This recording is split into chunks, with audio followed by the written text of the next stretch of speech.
Yo. Dude, the song's out. Are you guys ready to have a good time? Dude, you planned that on the drive here. Nah, I didn't. Is that your script for the day? That's just off the top of the head. Dude, fucking put out a new Katastro song. Good finally. time. Good time. Good time. The first track from the sessions that we started with Andy out in California. And I'm very excited. And the reception's been so good. Yeah. We're filming this a little early, but we're just going to assume that it's going well. Nobody's heard it. No one's listening. Yeah, it's technically a few days before the song comes out right now, Yeah. but the song is now out. And it's going crazy. People are going fucking nuts. By the for time it. you see this episode and you're listening to this Kamp podcast, the song's out. You're listening to Katastro's new single featuring who, Tanner? Who's on the new Katastro single? Somebody by the name Duddy B. Who else, Ryan? Dirty J. we got the Dirty Heads on the track. Yeah, boys. dude. We got Jared and Duddy from Dirty Heads on the new Katastro single, and it's the first fucking song that we've put out since we lost Andy. Yeah. It's pretty crazy. It's crazy. It really is. Like, when I was like on the way here, I was thinking about, I was like, you know, I always get this really excited feeling that doesn't come until like right before we put a song out, like days before. And I have that same feeling right now that I've always had before we put new music out. And I forgot what that feeling felt like. I know. And I remember when we lost Andy just thinking like, I don't ever want that feeling to go away. Like I want to always be able to look forward to that feeling. And now that I'm like feeling that again, it just feels really fucking good, man. Yeah, I think you get lost in kind of like what you're working towards, and when you hear the song come out and people, the way they receive it, it's like, oh, this is why. Yeah. Forget. I just feel so good. Like we've been doing everything in silence for the last year and a half or so, and it kind of can get to feel like you're not doing anything because you're not showing it to anybody, and it's just one side, and it's just us all knowing about it and keeping it to ourselves. So finally start to get it out to other people. It feels really good, and just having like seeing everybody else's excitement gets me excited for it again. So. But what would be really good is if everybody hates it and they listen to this and like, oh, you guys were wrong. You guys were wrong. It's going crazy in a bad way. It's crazy bad. Crazy bad. It's crazy bad, dude. You guys are delusional. No, yeah, it's just really exciting, man, because yeah, like you were saying, we've been working so hard behind the scenes on all this stuff that no one else gets to see except for the three of us. And yeah, it's just, it's going to be crazy for people to hear his voice again.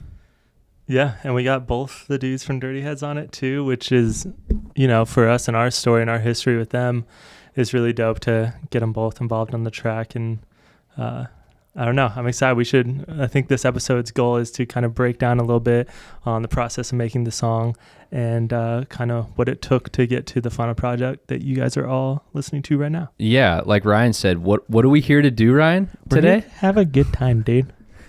I'm having a good time, dude. Yeah, dude.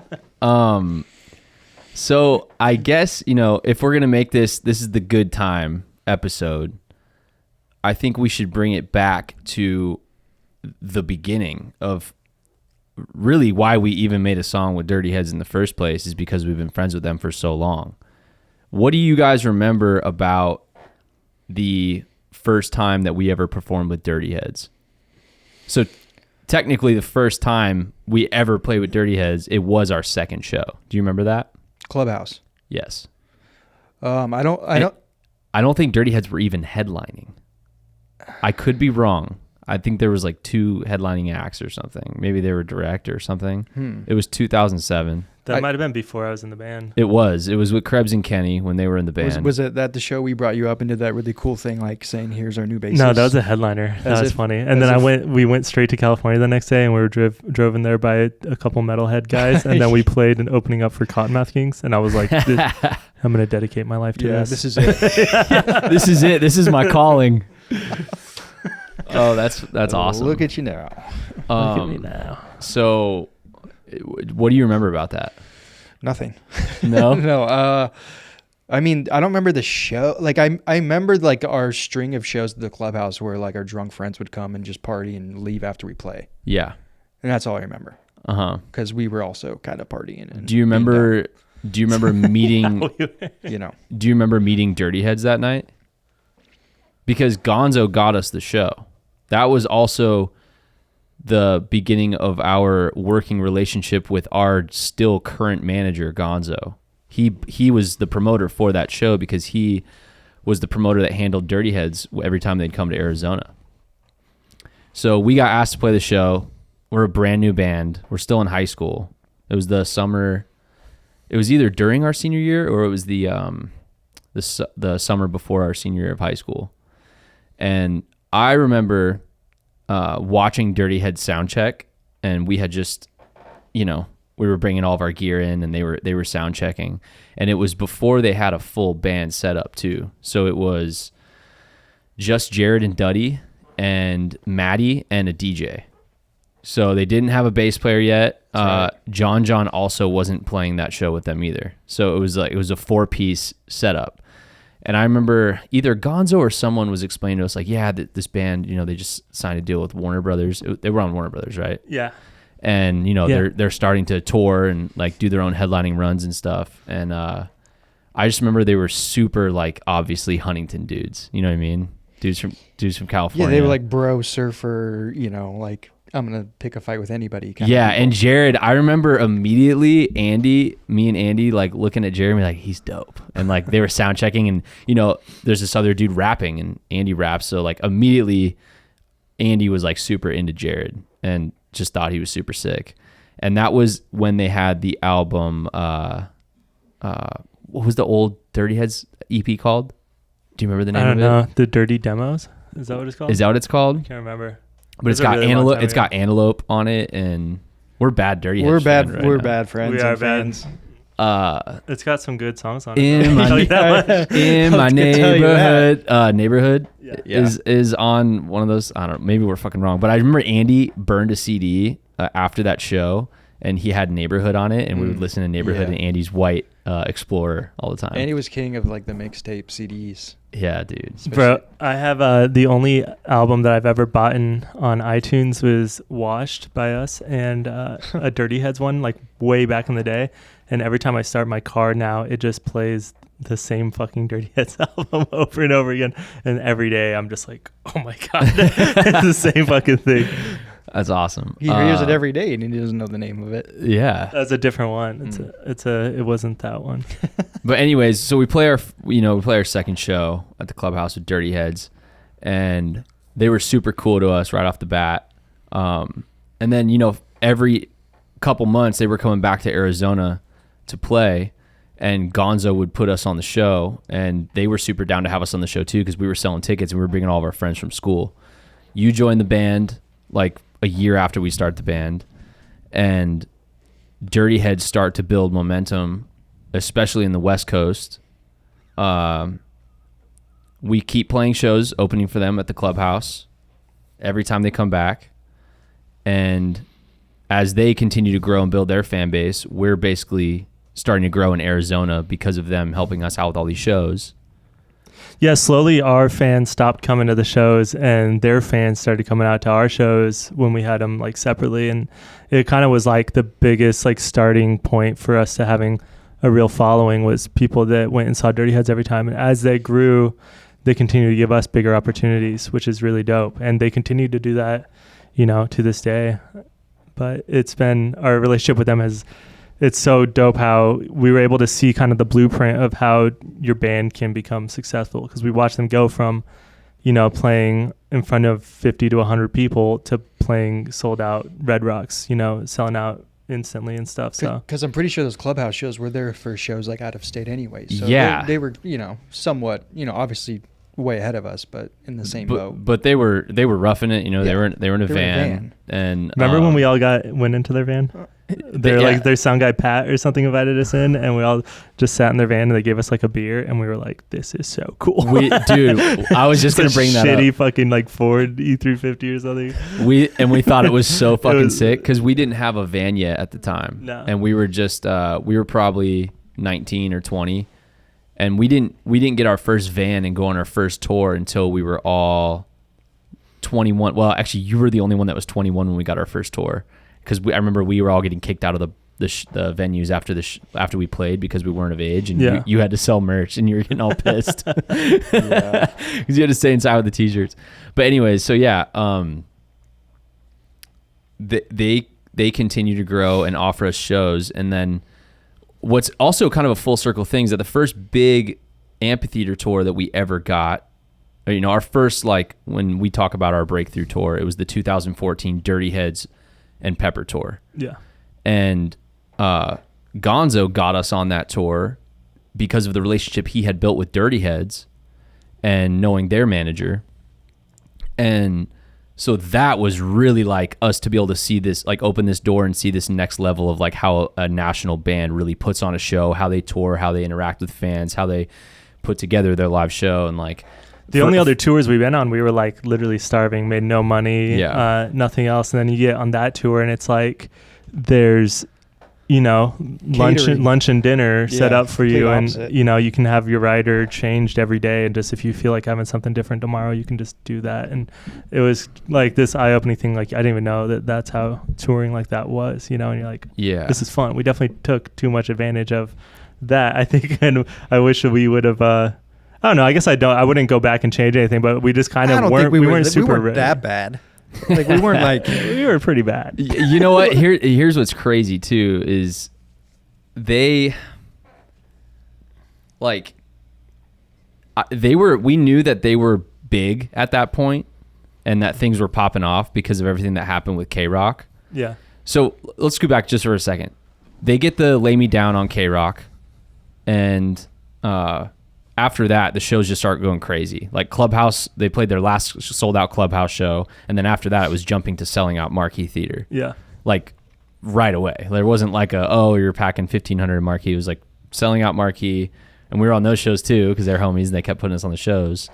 And then I remember specifically thinking when we started that 2014 tour, like I didn't even understand how big they actually had gotten. And I remember being like, holy shit, this is crazy. Like I didn't know what I was expecting. I was expecting it to be big, but I don't think we knew how big of shows we were going to be playing on that tour.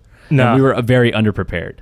Yes. In a sense of like not knowing how like overstimulating that whole thing is. We were very naive to what was about to happen. Yes. And like if you look at our catalog at the time, it like was not. Didn't even lend. It wasn't like a great fit for the crowd. And we're like, but there's so many times we could go back and be like, damn, if we had that tour with this catalog, it would have been so much better. But it doesn't fucking matter. It's useless. It was we learned so much on that tour. It was probably like the biggest learning experience we've ever had. And they weren't afraid to tell us like, hey, if you do this on another tour, they would kick you guys off because they'd chill out. Yeah. And we're like, all right. So we do that tour, and then we go home and we begin writing a new album, which is now called Strange Nights. Yep. And I remember that album being a very big shift in our sound in a lot of ways, because we had just gotten off that Dirty Heads tour, and there were all these things that we saw the Dirty Heads do that we knew that we could do better as a band. Not as like us being like, oh, let's jack like what they're doing. It was more so like, yo, these things that obviously work during their live show are really rad. And I just remember us talking about that a lot when we were kind of starting to write new music and shit. And anyways, we go out to Pepper's studio in Redondo Beach, and we hit up Jared, and he came and featured on Waste the Night. Yeah. So that was the first time we'd ever really kind of hung out with him outside of being on tour or being at shows. Yeah, and we paid him. We paid him to hang out with us.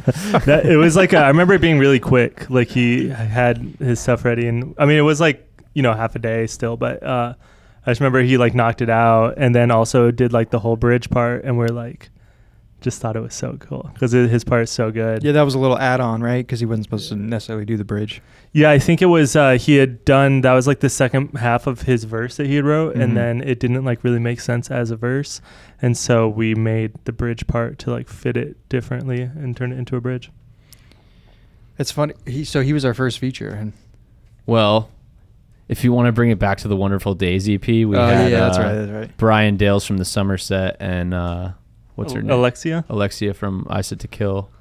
So Jared's our third feature. Sorry, Jared. Sorry, dude. Yeah. So, anyways, so fast forward to, I guess, should we talk about how this song started? Yeah. So we began writing new music for a new album in the beginning of, I guess, 2022. And very loosely, it was like we were just in the beginning stages of making demos, getting together and throwing ideas. We barely had a few loops. It was like not like normal where we would come together with like full tracks. It was just like starting points for chord progressions, I think. And we rushed the fuck out of them because we were like, hey, we got to be in the studio in 2 weeks and we leave for Red Rocks like this week. We got to come up with something. And so we just did I think there was only like 3 or 4 like very rough ideas. Yeah. So we got in touch with Jared and Duddy and set up a studio session with them just to go write new Katastro stuff. And what's funny is that we were all hoping like, all right, let's go write some songs with them. Like we're writing for Katastro, but hey, if one of these ends up being fire and they fuck with it, like maybe they'll feature on it. You know what I mean? Well, we had already talked to our manager and our manager had already talked to their manager about getting a Dirty Heads feature. And we think everything's good. And we walk in and we're like, well, yeah, do you want to hop on it? He's like, oh, we're not featuring. Jared's like, well, I'm featuring on this today? And like, they had no idea. Yeah, they're like, no, we're just writing. And I was like, what the fuck? Who didn't talk to who? You're like, damn, I know that this conversation probably had been had, but they didn't know. And I remember at first feeling like, fuck, I hope that actually happens. Because that was the underlying goal the entire time. Right. And it was like what we had like kind of like booked the whole trip around was we knew we were going to do the Dirty Heads feature, but we were also going to be writing. But I think it didn't get fully relayed to them. And then once we started fucking around with stuff, they kind of just started hopping on. Yeah. So first of all, the 4 of us, me, you, Andy, we get an Airbnb that's like a couple miles from the studio that Dirty Heads always work out of there. And Jared and Duddy were like, yeah, this is the studio we usually get, so let's rent a few days out of there. And we're like, word, sick. So we show up. Was the first day of these writing sessions with Jared and Duddy? Yeah. Yeah. So this is the first song that we made that week, which was, the final week Andy was alive. And this song, I don't know about you guys, but I remember this coming together very naturally. Very like, we were just friends that hadn't seen each other in a while. Duddy picked up an acoustic guitar and was like starting to fuck around with it. And he came up with like the most Duddy sounding riff ever. Yeah. And we loved it. Yeah. I remember Jared being like, yo, just let Duddy grab the guitar because he just sometimes comes up with like the most simple fire riff that's just like so simple. And so we're like, word. And, the cool thing about it too is like, dude, it was so lax. It was so like, hey, dude, we're just here to like write some songs and like, who knows what happens with it. Like, it wasn't like. For us, it was the first trip and first session of what we thought was going to be probably half a year of writing. And like, there was no stress because we're like, even in the studio, we're like, let's not worry about that now. We'll figure that out when we get home. Yeah. And there's so many times where I was like, guys, we're wasting time. Like, let's just skip it. And then we didn't. And I'm so glad we didn't skip it now. Yeah. But it was just that time where there was no pressure. It was just like write whatever came up, I think. So do you have the guitar riff? Let's hear so, it. The Duddy riff? Can we pull this up? Or I guess you don't need really, you don't have to show the screen on this one, I guess.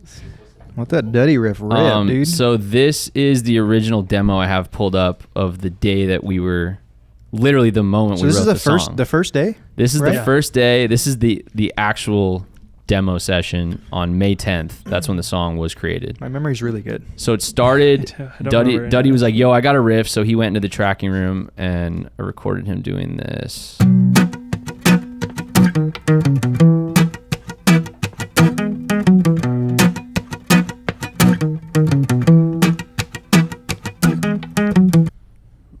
So yeah, he's got that. It's a Duddy riff right there. That's a Duddy riff. Dude, if you That's a Duddy riff if I've ever heard a Duddy riff. I've ever heard and a it's Duddy riff, fire, dude. I just remember it reminded me so much of like those early Dirty Heads tracks that kind of had those simple acoustic guitars, and I was like, fuck yeah. Because like that's like how when we started our band and we first met him was like that sort of sound, and I was like, dude, it'd be so dope if we can make a track featuring Dirty Heads that kind of has, you know, some familiarity to like the early days of them, because that's when we met them. And That- like, I know it that- kind of all just works together. That's kind of like full circle in a way. The sound of the song for sure. So he's got this riff going, and did Andy and Jared and Duddy all start singing this hook together? How was the hook made? Was everyone just kind of? I think Andy started it, but I don't know. It might have. I can't Duddy. remember. I can't remember at all. I just remember being nervous to be recording and running the session with Dirty Heads in the room, because I was like, these are the biggest artists we've ever sat in the room with, and it was like, even though they're our friends, we just, I don't know, it was kind of like, this is fucking sick. You know what I mean? Yeah, I don't remember if it was gibberish or if it was like. I think it was gibberish. Yeah. But it's really simple lyrics, so I'm sure we finished them very quickly. Right? Yeah. So anyways, Andy goes in there and he tracks this. This is just his lead. And if you wanna live the good life, well, this is what it looks like. And if you wanna have a good time, well, this is what it looks like. Now, I believe that's his first take, because it doesn't show that there's any other comps in here. So, like, and then that's the final take? that's the take that's in the song. Yeah. So when you add his background, so this is kind of a cool thing too. And like you were saying earlier, like sometimes Andy would want to like fully flesh something out when we're just trying to crank out ideas. Yeah. And we'd be like, dude, he'd be like, dude, let me add the background vocals. Let me do the falsettos. And we'd be like, dude, do we really need to do that right now? Like, we're just trying to like come up with ideas. We can do that stuff later. And we had the Dirty Heads in the room, and it's just like, let's move on. Let's try writing another one. Yeah, Like, if but we have time. Like, But he's like, no, let me do the extra. And I feel like Jared's the kind of guy that wanted to just move fast and kind of keep going. But anyways, Andy's like, you know, and this is on May 10th. So Andy's like, dude, just let me track the backgrounds. So he tracks the backgrounds, and then we get this stack. And if you wanna live the good life, well, this is what it looks like. Dude, like, it's so funny that he would always do that, because throughout the process of having to go through the vocals and finish this song, we all realized how lucky it was that Andy did that, because if we didn't have, it's just so cool that we have those extra vocals, you know what I mean? right, because otherwise it would have had to be like one of us or somebody else to do all these Yikes. backup things. Yeah, let me play Nobody wants to hear that. Let me play that one more time, because I love the And if you wanna live the good life, well, this is what it looks like. And if you wanna have a good time, well, this is what it looks like. Okay, so wait, something cool that I found out earlier when I opened this up this morning. What? Are the mm-ms in the final? Yeah, I believe so. Did we cut them out? I can't remember. Yeah, it's in there. Okay, just checking. I think it is. I don't know. Right? We could be wrong. We'll play this that. whole We'll episode's play about the song. We have no idea. Yeah. Wait, this is cool though. There's gang vocals in here for the chorus too. That I believe it was you and Duddy that went into the booth and did these. And if you wanna live the good life, well, this is what it looks like. Yeah. That's for you and Duddy. Yeah. And if you wanna have a good time, this is what it looks like. It's sick. Doubt. Yeah, it's pretty cool. But dude, like the whole demo for the song is literally okay. Now that we isolated the different parts of it, I think it'd be cool to just play like what the demo sounded like, because this was After that day. after that day. Yeah. This was just, and it honestly wasn't even just after that day. I think we only spent like an hour and a half or 2 hours on this idea. Yeah, I think we So, started moving on to This something is just else like a pretty 2 quickly. hour long session that we did.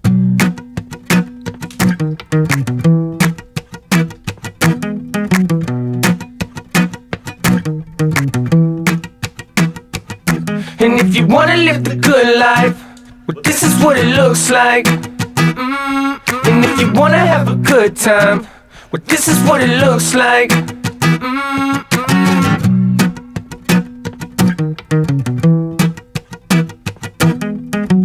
So that's, yeah, I mean, that was the whole idea. and Andy probably would have made verses for that. You know what I mean? Yeah, definitely. So anyways, we wrap up this week of sessions, and then on the final night, like I don't want to get too far into that stuff, but like, you know, we just spend a couple days in the studio with the Dirty Heads, and you know, on the last, literally like hours before Andy passed away, we're all sitting and hanging out together at the Airbnb, and we're just all hyped, dude. When Jared was like, you know, I'm going to hit up our producer who has done a bunch of our songs and a bunch of other massive artists, and just see if he might be interested in like hooking you guys up, helping you guys out, and seeing what could happen. And I remember sitting at the Airbnb after, and I think we were watching the Suns game or something, but we just kept talking about like, dude, we got to make that happen. We got to get Ryan Ogren to work on this track. Like, it'd be so dope. And Andy was like texting our manager. He was so hyped. And he was just like, dude, like, yeah, it went great, blah, blah. Like, we were super excited on like just a possibility of maybe working with him. And Jared hadn't reached out to him at all or anything, but. Well, because we showed Jared obviously some of the other demos that we were sitting on. And there was another demo that we had made previously before even meeting with Dirty Heads that Jared really liked. And he's like, dude, I really want to send this one to Ryan and maybe see if he wants to jump on and help you guys like finish this one. And yeah, dude, Andy was just so pumped. And bro. I thought that like, was the initial one he wanted to press. And I think Good Time ended up being like a second one he added on to help us with. Yeah. And what's crazy, dude, is that I know you guys would probably agree with this, but every time throughout our band's career, we've had these like valleys of like not feeling motivated and inspired about the band, and then something will happen and all four of us collectively jump on this wave together, and we like catch the wave and we're like really fucking pumped and we're gassed up for the future again. And that week of doing all these studio sessions, and specifically just Andy finding out that we could work with this dude, and like Jared was pumped and all this shit, it was this obvious like, oh dude, we're back on this wave, like we're moving again. We had like, just played Red Rocks too. Yeah, we were on off fire. That like, high, you know. We had done so much where we were getting bigger festival spots. We're getting bigger tours. We're about to go on tour with Atmosphere and Iration, and Atmosphere is like one of the biggest influences for our band starting it out. Yeah. And then like we play Red Rocks with Jizza and Sublime with Rome, and have all of our families out there and friends and stuff. Immediately next week, go to the studio. We're writing with Dirty Heads, and he's like, I might get you guys in with our producer who does massive shit. And so everything felt so fucking dope. Like, we're like, dude, it's happening. Like, something, it just felt like there's this fucking thing that was about to just pop off, and it was so exciting until it was like the worst fucking day of my life. Right. You know, Yeah. it was just like, it was all built up to this awesome thing where we're just all new. We're like, it's happening. Like, we're about to fucking get it. Like, we worked our ass off, and it just had that I had that internal feeling of just like, fucking finally. Like, I know it just felt right, and it felt like we were doing the right thing and writing the right music and getting in the room with the right people. And I think that was the essence of the song Good Time, you know. Yeah. We were And that's what's crazy too, because so anyways, Ryan Ogren is a producer that helped Dirty Heads with their new album.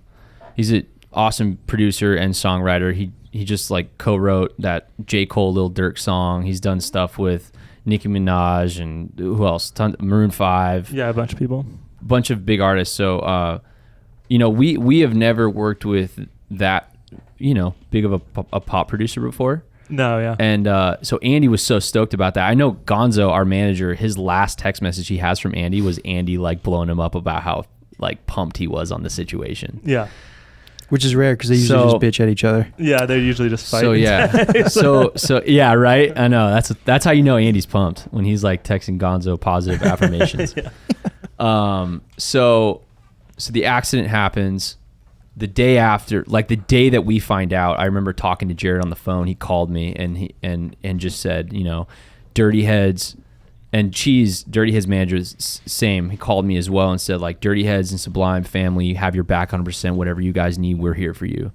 And I remember literally the day we found out, Jared telling me and telling all of us, like, guys, don't worry. Like, whatever parts Andy didn't finish, we got you. Like, we're gonna make this work. So a few months go by, and we because obviously we can't do anything. We're in trying to process what the fuck just happened. I laid in bed and tried to order plants online. So a few months go by, and we decide like, dude, it's time to open up some of this shit again and open up these songs, because like, what are we gonna do? Just sit around and do nothing? Like, we have some shit. We don't know how much, and we're freaking out. Do we even have enough for an album? Do we even have enough to finish a couple songs? Do we have enough for one? Do we have enough to finish one good song? I think we were so, I don't know how you guys felt, but like, I was just like, we're all just in so many different places that it was hard to even make an assessment without us like fully diving in and tearing everything open. So, I mean, how was that for, first, we go to Matt Keller's, our homie Matt Keller, who has been a longtime collaborator and producer and mixer for our band. He has a house in Globe in Miami, Arizona. And in Benito, we've, Miami. Miami. We have done a couple albums at his house, and he is our main like engineer, producer dude that we fully trust, and like just a really good friend of ours. And he was the one that mainly, ever since Bad News, I think we did everything with him. Yeah. So. Andy loved working with him, and he's just one of our best friends. He's such a good dude. But we call Matt and we're like, yo, dude, we gotta open these up, and like, we need help because we are just mentally in shambles, and like, this is gonna be tough, but we know we gotta do it. So he's like, cool, $1,000 a day. No, yeah, I remember for me, like, not wanting, like, I knew it was gonna be difficult to go through those songs. Yeah, because you listen to his voice over and over and over again. Yeah, for man. For 14 hours a day for multiple days. I knew it was gonna be really hard, but I think also part of me knew I needed that to focus on. Like, I needed to have something to work towards, because if I didn't have something to do, and like for the 2 months or whatever it was before that, I was just like flailing. Like, I had no idea. It's the only what was positive going on. thing that could have been made out of that situation. Right. So. And at the time, I was thinking, I don't even know if we have enough to do one song. It didn't feel like we did. I was like, maybe a couple. You know what I mean? Like, it didn't feel like we had enough to really do anything with. And I was afraid to get out there and be like, oh, we don't have anything, and then we just have to go home and just fucking deal with everything. You know, I remember, it was scary. Yeah, I remember that being a very big fear and anxiety for all of us. This like, this fear of like, damn, what if we don't have enough to make like another album, you know? And once we started diving into all the sessions and all the demos and all the different things, that some stuff we forgot we even had that was like so usable and so dope. It I don't know, it's crazy how far we've come with that process, man. But yeah, I remember getting there, and I think Good Time was maybe the first or second song that we did open and try to go through. Yeah, I don't recall that. Like, after Andy passed away, my whole memory of all of these, it's like, so blurry. timelines, I know. Life was just so fucking chaotic for so long that I don't really remember exactly which times we worked on what and where we finished this or that, but I know it got done. I do remember. I remember our videographer Sam came out for that with us, and he was in the room while we were listening to these tracks for the first time, and I think it was just quiet. Like, all of us were just like kind of realizing what we had signed up for the next few days. Like, you start hearing his voice and it's silent, and you're just over and over and over again. I'm just like, bro, can you pause it? Like, this is difficult. But so I remember we opened up, I started opening up the sessions that we had with Andy's vocals, and me and Matt were going through the different takes to see what was usable, which needed to be fixed or whatever. And Good Time was such a raw demo that didn't really have much going on. So we set the live drums up in his, like the middle floor of his house, and you guys set your guitars up, and we added, like, we really turned it into a Katastro song. We had live drums, we had live bass, we had a guitar. You added like some slide guitar. Isn't there some slide guitar in this song? I don't know. I don't know if it made the cut or not. That you. No, I'm played sure it. it's in there. Oh, you did play it? Yeah, I don't know if we kept the one though. Yeah, something's in there. I don't remember. And then Like I said, there's remember. like some keys and stuff. Yeah. I did this. Yeah. Yeah. But I think once we got the drinks flowing, I pulled out the cowboy hat and hit the keys. I've also got here this is kind of cool because we can take it along the process of how this got done. But so we finish a week out in Globe with Matt to just like hang out, see what we got, see what we can add to it. And this is the end of week demo for Good Time. And this is after we added, drums. This is bass. fun for me too, because I don't. I not found, that it's going to be fun for anybody else, but I'm just saying. No, yeah, I found. So I don't remember this stuff I either. found some of this stuff this morning. I was like, oh, this is gonna be perfect for the Nice. podcast. And if you wanna live the good life, well, this is what it looks like. And if you wanna have a good time, well, this is what it looks like.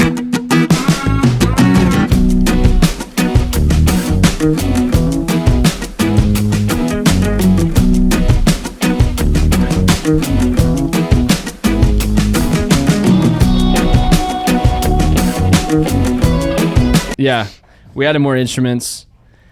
Then, another like month or two passes, and we finally get back. We set up a session with Jared and Duddy to help us finish the song. And Ryan Ogren, yeah. the producer that Andy was very pumped to work with, he jumped on board and was down to help us with the song as well.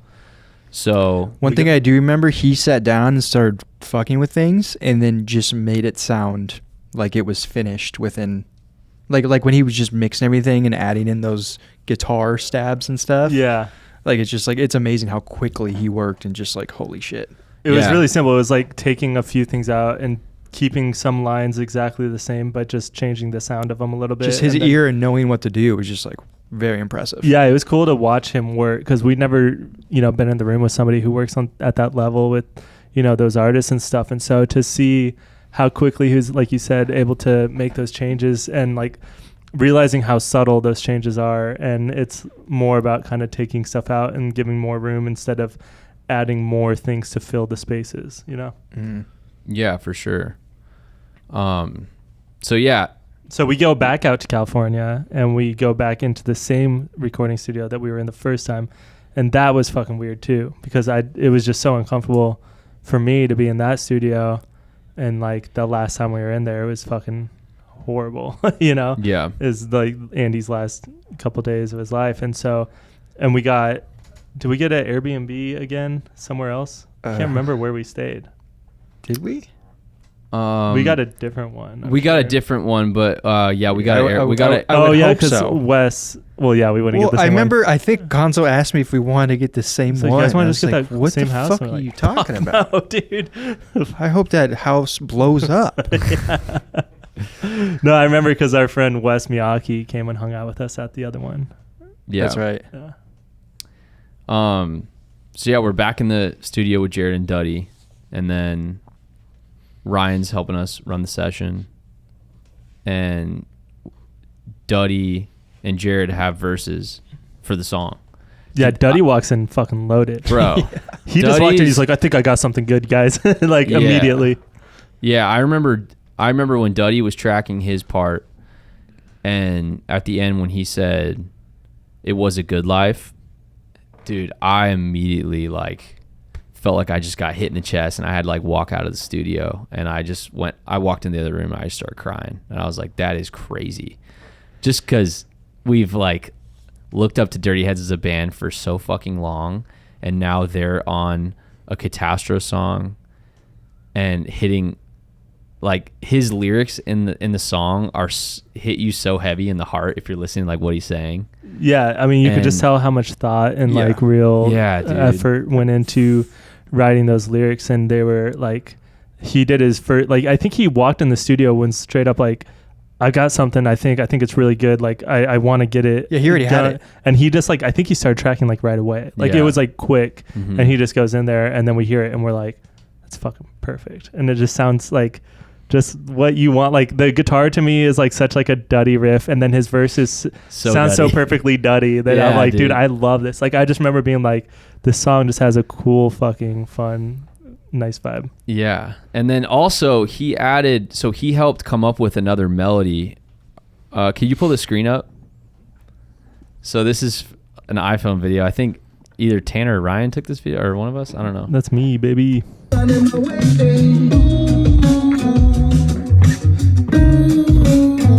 That's the post melody.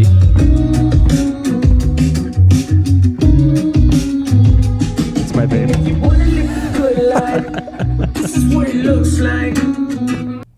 So, that's how, like, Duddy was playing around with the guitar, and that's how he figured out that other melody, that extra melody. And that, to me, like, when Duddy came up, or when they came up with that pre-chorus melody, that totally changed the song and made the song.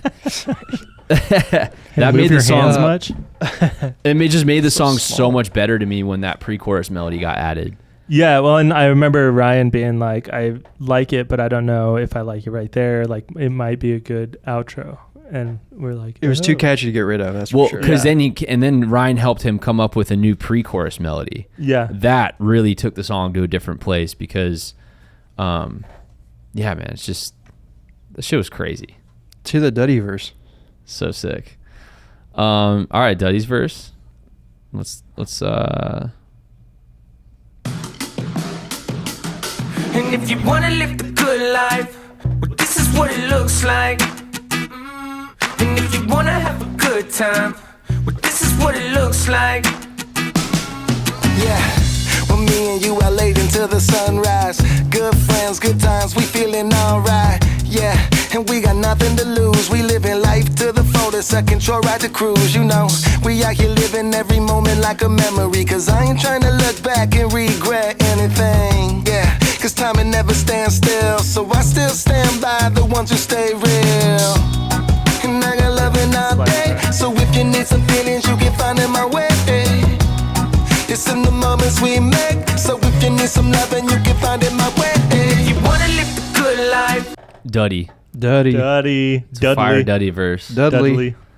Dudley himself. Dude, it's such a feel good verse, and just like what he's expressing in the lyrics, and like for me it's such a full circle thing too, because for them to be able to write from the perspective of us losing Andy and starting a song with him, like all of us together with Jared and Duddy, we're in a room with Andy, we lose Andy, and then they have to finish their verses after Andy died. Yeah. And it's like so It makes the songs much more meaningful So much more because, meaningful. I mean, both of their verses and lyrically, they're just super thoughtful given the situation. It just makes it that much cooler, I think. Yeah. for sure. I mean, because they were in the studio with us at the same time, and they were part of that as well, and it obviously affected them a great amount to like learn what happened. So to have them come in and like half of it is in one perspective of let's just write a fun, feel good fucking song, and the other one was like we were all like in a weird spot, and you could just feel like I don't know, the vibe had changed, and like the way that they even were like talking to us, like it just felt like some veils had kind of been lifted, and they just wanted to make this the best thing they possibly could. And we just felt, or I felt like super supported by them. And I just knew that they were going to do everything they could to make sure that we were okay, which made me feel a lot better, because that was like the scariest time of my entire fucking life, you know? Yeah, man. Yeah, they were brothers in the way that they like showed up and wanted to be a part of it. And I don't know, it's fucking sick. So anyways, Jared goes in there and lays his verse down. Should I play Jared's verse? Let's do that. Here. Let's hear it. and if you wanna have a good time, this is what it looks like. I'm on that driftwood flow. I don't worry where I go. I don't hurry, take it slow. I got a pocket knife, a bag of bones, a lighter, and a Uzi. I don't play no tricks, yeah, I'm trying to live it low key. You're a fat squirrel on a thin branch, buddy. You come into a breaking point where life is getting muddy. Double-sided coin when you're down, ain't it funny? On a dark side of the moon, but the other half is sunny. Listen, yeah. And I got loving. Dude, The fat squirrel on a thin branch, buddy. dude, when he says double-sided coin when you're down, ain't it funny? The dark side of the moon, and the other half is sunny. Other side is sunny. It's so sick, dude. Yeah, I like that. I remember laughing very hard when he said that you're a fat squirrel on a thin branch, buddy. It's a very. I it's love very I remember Jared. he said, he's like, I heard somebody say this the other day. I thought it was fucking hilarious. I wanted to put it in a rap. And so he's like, I'm Yeah. just put it in there. I also love the part where he goes, low key. I love that bend, that Yeah. dip in his voice. It's such a cool, like, something you wouldn't expect to hear in the middle of a rap verse. It's just super sick. Yeah, it's unique. Yeah, man. It's so cool to have a song with Dirty Heads on it. Yeah, man, I'm really excited. It just feels so good to finally start the process of showing the world what we've been working on, and you know how much work it actually took to make it feel like a complete song, and not just have it be the scattered, you know, parts put together kind of thing, but it's like it's a true Katastro track that, you know, regardless of any circumstances, I know we would have been stoked on, and it just is more meaningful because of everything that we had to go through in order to get that out to them. Yeah, man. It's ironic, the song and the title, and I know. Yeah. But it really is like you said earlier, us three getting back into the room together again and making music together for me was like the only thing that was actually helping me feel like I was like healing from the process faster. Yeah. Because I think you expect, I don't know, not that we're ever going to be like completely fixed from it. Like, I don't think that's ever going to happen. I'm fixed already. But like, he's got carp all over his shoes. He's fixed. I got carp on my shoes. I'm fixed, bro.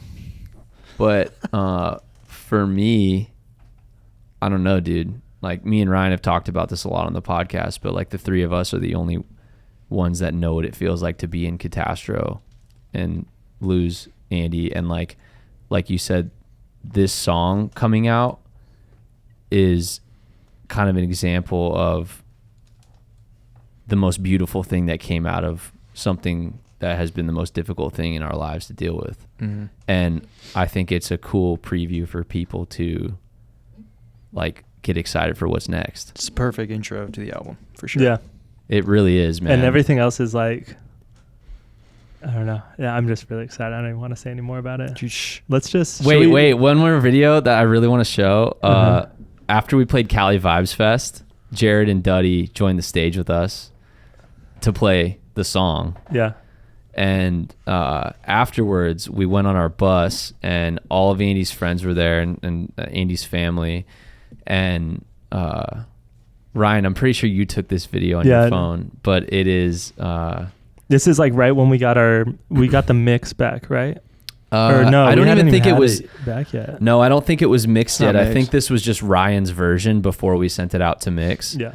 But we had all of our friends and family on the bus, and we were like, yo, you guys want to hear some new shit off the new album? And everyone was like, what? Yeah. And these are like Andy's like best friends. Yeah. He like lived with them. He, you know, these are his like brothers, and his family as well. So let's peep that. This is us jamming the fucking song on the bus after Cali Vibes. If you wanna have a good time, this is what it looks like. Chad. Sebastian. That's so dope, dude. Dude, that's so much fun. But like, I remember, like Andy's best friends, and I remember Derek just grabbing me, and like all of us are crying. Everyone's crying, and they're just like, this is crazy. So to me too, what's great, like that was the first time we had like shown people what we're sitting on. Yeah. And like for them to hear him singing again for the first time and like see the way they lit up made me realize like how special it's going to be to give people the new music, because like I was saying before, for me, it's been so fucking helpful. Yeah, no, it's been everything. I mean, I couldn't imagine doing it without you guys, man. For real. Like, there's no way I could have done it without you guys. It's crazy. Yeah, no, we're lucky that we're lucky to have each other. We're lucky to have each other, and we're lucky to have as much stuff to focus on as we do. Because I was thinking about that the other day, like how fucking scary would it have been if we had nothing, and you're just like, okay, now I just gotta find a job or something. You know, you're just kind of like, what do I do? Like, because it's our whole life too, you know. But we have, you know, I'm not alone in like my experience, because you guys were all there with me on the same day going through the same shit. And since then we've all, you know, had to be closer, because it's like nobody else really fully understands what it's been like.